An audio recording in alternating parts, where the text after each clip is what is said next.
আজকের গল্প দুর্গাপূজায় নতুন জামা। আমরা বলি স্মৃতি সবসময় মধুর, তা কিন্তু ঠিক নয়। স্মৃতি দুঃখেরও হয়, তবে ছোটোবেলার স্মৃতি রোমন্থন করতে বড় মধুর লাগে। আজ সেরকমই একটি নিজের গল্প শোনাবো।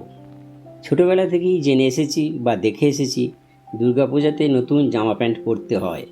বড়রাও নতুন পোশাক পরেন ও সবাই মিলে ঠাকুর দেখতে যাওয়া হয়। আমাদের বেশ বড় গ্রাম এবং তখনকার দিনেও 4টে দুর্গাপূজা হতো।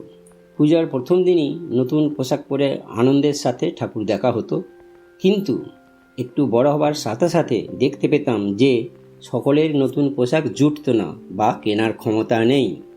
গ্রামের বেশিরভাগ মানুষই গরিব ছিল। খুব ছোট বয়সে এটা চোখে পড়তো না। এছাড়াও নতুন পোশাকের আরেকটি ব্যাখ্যা বা কারণ, পুরনো পোশাকটি ছিঁড়ে যাওয়ার জন্য অবশ্যই নতুন পোশাকের দরকার হতো। প্রধানত এই কারণেই পূজার সময় নতুন পোশাক কেনা হতো। তখনকার দিনে গ্রামে খুবই কম ছেলে ও মেয়েদের 2-3টি করে পোশাক থাকতো। এটি বর্তমান যুগের কোনো ছেলে মেয়ে ভাবতেও পারবে না।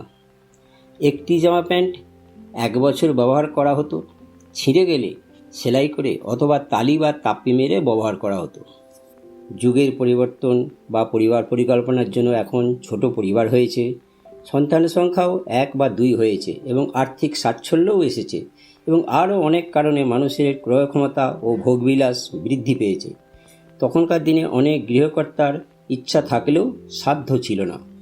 যা হোক, আমি আমার গল্পে ফিরে আসি। আমরা অনেক ভাই বোন ছিলাম। আমি তখন 3য় বা 4র্থ শ্রেণীতে পড়ি, অর্থাৎ এটি 1961 বা 1962 সালের কথা। সেবার পূজাতে আমাদের কয়েকজনের পোশাক শেয়ারা বাজার, অর্থাৎ যেখানে আমার বাবা থাকতেন সেখান থেকে কিনে আনা হয়েছে, এবং কয়েকজনের পোশাক গ্রামের দোকান থেকে কেনা হয়েছে। সৌভাগ্য আমারটি গ্রামের দোকান থেকেই কেনা ছিল। এই প্রসঙ্গেই বলি, খুব ছোট বয়স থেকেই আমার পছন্দ বা অপছন্দ বলে কোনো জিনিস ছিল না। জামা হলেই হলো বা নতুন জামা হলেই হলো। সেবার ভাইদের মধ্যে আমার জামাটি খুবই নিম্নমানের বা কম দামি ছিল। তাছাড়া ওটির সাইজ প্রায় আমার ডবল ছিল। সেই ঢোলা জামাটি পরে যখন বিকালে পাশের পাড়া বা নন্দী পাড়াতে প্রথম ঠাকুর দেখতে যাই, সেখানে বিশ্রী একটা ঘটনা ঘটল। ওখানে আমার অনেক সহপাঠী ও খেলার সাথী ছিল।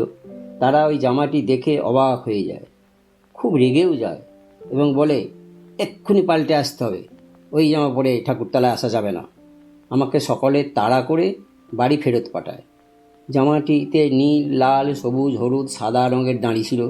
বন্ধুরা বলেছিল, ওই রকম খারাপ জামা ও বড় সাইজ ঢাকির সাথে যে কাঁসি বাজায় সেই ছেলেটি পরে, এটা তোর পরা উচিত নয়। রঙের জন্য আমার খারাপ লাগেনি, বরং পছন্দই ছিল, কিন্তু সাইজও অনেক বড় ছিল। বাড়িতে এসে মায়ের কাছে কেঁদে ফেলেছিলাম। বাবা বাড়িতে নেই, তাহলে পূজায় নতুন জামা হবে কী করে এবার? বড় দাদারাই সব ব্যবস্থা করেছিলেন। তাদের মতেও জামাটি খুবই নিম্নমানের ছিল। সেদিনই সন্ধ্যায় জামাটি গ্রামের দোকান থেকে বদল করে একটু ভালো জামা এনে দিয়েছিল, এবং পরদিন সেই জামা পরে ঠাকুর দেখতে গিয়েছিলাম। যতদূর মনে পড়ে, 6ষ্ঠ শ্রেণীতে পড়ার সময় শেষবার পূজায় নতুন জামা পরেছি। তারপর আর কখনো চাইনি বা পাইনি। প্রয়োজনে জামা কিনেছি বা পরেছি। আজও তাই চলছে আমার জীবনে।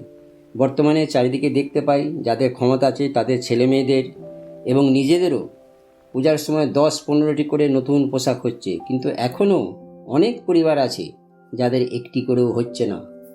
এর জন্য আমাদের সমাজ ব্যবস্থা, শিক্ষা ব্যবস্থা, কুসংস্কার ও আরও অনেক কিছুই দায়ী।